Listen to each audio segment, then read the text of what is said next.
Hello friends, फिर से आपके अपने यूट्यूब चैनल जलको स्टडी चैनल पर आपका हार्दिक स्वागत। आज अपन रीट लेवल फर्स्ट का 2015 का जो पेपर हुआ था उसको आज सोल्व करेंगे इसी वीडियो में। तो आज का वीडियो बड़ा इंपॉर्टेंट होने वाला है और शिक्षा मनोविज्ञान में 30 क्वेश्चन पूछे जाते हैं रीट में, जो कि 2015 का जो पेपर है उसको आज अपन सोल्व करेंगे। ये शिक्षा मनोविज्ञान का पेपर है। मस्तिष्क की संरचना तथा कृत्यों में विभेद का परिणाम होता है। ऑप्शन ए तनाव, ऑप्शन बी पिछड़ापन, option C dyslexia, option D इनमें से कोई नहीं। तो इसका राइट आंसर हो जाएगा डिसलेक्सिया। ऑप्शन सी अपना राइट आंसर हो जाएगा। नेक्स्ट, जिन बालकों की बुद्धि लब्धि रिक्त स्थान है साधारणतः उन्हें मानसिक न्यूनता ग्रसित की श्रेणी में रखते हैं। तो इसका राइट आंसर हो जाएगा 70 से कम। 70 से कम जिसकी बुद्धि लब्धि होती है उसको अपन मानसिक न्यूनता ग्रसित में रखते हैं। 70 से कम जिसकी बुद्धि लब्धि होती है। नेक्स्ट क्वेश्चन अपना, बच्चों में अमूर्तमान प्रत्ययों को ग्रहण करने की योग्यता होती है पिछड़े हुए बालकों में, प्रतिभाशाली में, मानसिक रूप से पिछड़े हुए और इनमें से कोई नहीं। तो इसका राइट आंसर हो जाएगा प्रतिभाशाली बालकों में। क्वेश्चन क्या पूछा गया, बच्चों में अमूर्तमान प्रत्ययों को ग्रहण करने की योग्यता किसमें होती है? प्रतिभाशाली बच्चों में। नेक्स्ट क्वेश्चन अपना है, तनाव को कम करने के अप्रत्यक्ष ढंग को कहते हैं। तो क्या कहते हैं तनाव को कम करने के? इसको कहते हैं रक्षात्मक यांत्रिकता। ऑप्शन बी अपना राइट आंसर हो जाएगा। नेक्स्ट,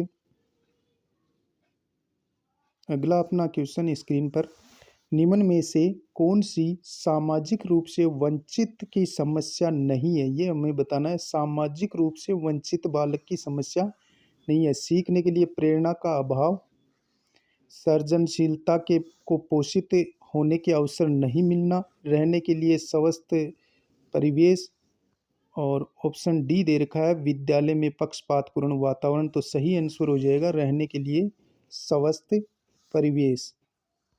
नेक्स्ट, शिक्षण प्रक्रिया में विद्यार्थी है। तो विद्यार्थी क्या होता है? आश्रित चर होता है। विद्यार्थी क्या होता है? आश्रित चर होता है। नेक्स्ट, निम्न में से कौन सा मूल्यांकन का प्रकार नहीं है? मानक, निर्माणात्मक। इसका सही आंसर हो जाएगा मानक। ये मानक है, ये मूल्यांकन का प्रकार नहीं है। बाकी निर्माणात्मक, योगात्मक और सीसीई ये मूल्यांकन के प्रकार हैं, लेकिन मानक नहीं है। नेक्स्ट, एनसीएफ 2005 बल देता है, ये करके सीखने पर बल देता है। किस पर बल देता है? करके सीखने पर। ऑप्शन ए ही अपना राइट आंसर हो जाएगा। नेक्स्ट, निम्न में से कौन सा मूल्यांकन के त्रिकोण का भाग नहीं है? शैक्षिक उद्देश्य, मूल्यांकन, शिक्षण अनुभव, अधिगम अनुभव। तो शिक्षण अनुभव है ये इसमें शामिल नहीं होता है। ऑप्शन सी अपना राइट हो जाएगा। बाकी शैक्षिक उद्देश्य, मूल्यांकन और अधिगम अनुभव इसमें शामिल होते हैं, शिक्षण अनुभव शामिल नहीं होता। नेक्स्ट, क्रियात्मक अनुसंधान के महत्व के बारे में निम्न में से कौन सा कथन सही नहीं है? क्रियात्मक अनुसंधान के महत्व के बारे में निम्न में से कौन सा कथन सही नहीं है? उपभोक्ता ही अनुसंधान करता है। ऑप्शन ए दे रखा है उपभोक्ता ही अनुसंधान करता है। समस्याओं का हल शीघ्रता से प्राप्त हो जाता है। समस्याओं का हल अभ्यास में आया जाता है। मूल्यांकन नहीं किया जाता। और ऑप्शन डी दे रखा है इनमें से कोई नहीं। तो अपना आंसर हो जाएगा सी। अपना आंसर हो जाएगा समस्याओं का हल अभ्यास में आया जाता है और मूल्यांकन नहीं किया जाता। ऑप्शन सी अपना राइट आंसर हो जाएगा। नेक्स्ट क्वेश्चन, आरटीई एक्ट 2009 के अनुसार शिक्षक हेतु प्रति सप्ताह कार्य घंटे हैं। तो कितने हो जाएंगे? 45 घंटे। ऑप्शन सी अपना राइट आंसर हो जाएगा। नेक्स्ट, तर्क तर्क जिज्ञासा तथा निरीक्षण शक्ति का विकास होता है। तो ये कब होता है? ये होता है 11 वर्ष में। तर्क निरीक्षण शक्ति का विकास 11 वर्ष में होता है बालक में। नेक्स्ट, अगला अपना क्वेश्चन है, शारीरिक विकास का क्षेत्र है स्नायुमंडल, मांसपेशियों की वृद्धि, ग्राइन ग्लेडस, उपरोक्त सभी। तो उपरोक्त सभी इसका राइट आंसर हो जाएगा। मांसपेशियों में वृद्धि, एंडोक्राइन ग्लेडस और स्नायुमंडल, ये सभी शारीरिक विकास के क्षेत्र हैं। नेक्स्ट, वातावरण वह बाहरी शक्ति है जो हमें प्रभावित करती है, किसने कहा था? तो ये रोस ने कहा था। किसने कहा था? रोस ने। नेक्स्ट, अधिगम अंतरण का थोर्नडाइक सिद्धांत कहा जाता है। अधिगम अंतरण का थोर्नडाइक सिद्धांत कहा जाता है। तो इसका राइट आंसर हो जाएगा, इसका राइट आंसर हो जाएगा अनुरूप तत्वों का सिद्धांत। ऑप्शन बी इसका राइट आंसर हो जाएगा। नेक्स्ट, निम्न में से निम्न में से कौन सा वंशानुक्रम का नियम नहीं है?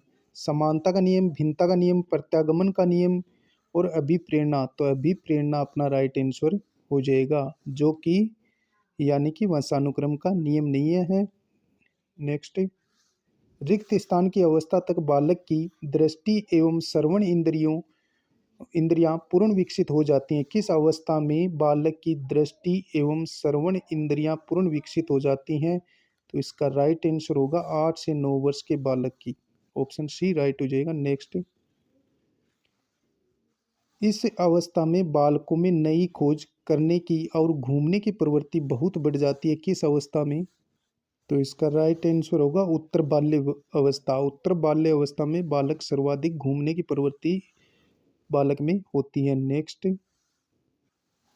निम्न में से कौन सा उदाहरण अर्जित प्रेरक का है? भूख, पुरस्कार, रुचि, भूख, पुरस्कार, रुचि, विश्राम। तो जो पुरस्कार और रुचि हैं, ये दोनों ही अर्जित होते हैं। जन्मजात भूख और विश्राम है। नेक्स्ट, अभिप्रेरणा वर्णित होती है ज्ञानात्मक जागृति द्वारा, भावात्मक जागृति द्वारा, और दोनों। तो भावात्मक जागृति द्वारा अभिप्रेरणा उत्पन्न होती है। नेक्स्ट, चिंतन मानसिक क्रिया का पहलू है, ज्ञानात्मक। ऑप्शन ए अपना राइट आंसर हो जाएगा। नेक्स्ट, संकेत अधिगम के अंतर्गत सीखा जाता है, पारंपरिक अनुकूलन। इसका राइट आंसर हो जाएगा। नेक्स्ट, व्यक्तिगत भेद पाए जाते हैं बुद्धि स्तर में, अभिवर्ती में, गतिवाही योग्यता में, उपरोक्त सभी में। तो उपरोक्त सभी इसका राइट आंसर हो जाएगा। व्यक्तिगत भेद पाए जाते हैं, बुद्धि के आधार पर भी व्यक्ति भिन्न भिन्न होते हैं, अभिवर्ती के आधार पर भी भिन्न भिन्न व्यक्ति होते हैं, और गतिवाही योग्यता में भी व्यक्ति भिन्न भिन्न होते हैं। उपरोक्त सभी इसका राइट आंसर हो जाएगा। नेक्स्ट अपना क्वेश्चन है, चिंतन प्रारंभ होने के लिए क्या आवश्यक है? पूर्वानुभव, भाषा, तर्क और समस्या। तो समस्या आवश्यक होती है चिंतन प्रारंभ करने के लिए। नेक्स्ट,